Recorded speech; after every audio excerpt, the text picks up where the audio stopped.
This is your fridge. The fridge runs on gas. To turn it on, hold down the black switch, and when the black switch turns green, this is when you know your fridge is working.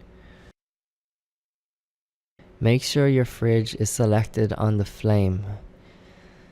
The option next to this is a bar that goes to 5. When you turn the bar to 5, this is giving maximum gas. If your fridge is not cold, turn it on bar 5 for 2 hours. After this, bring the bar down to 2. This will maintain the cold temperature inside your fridge.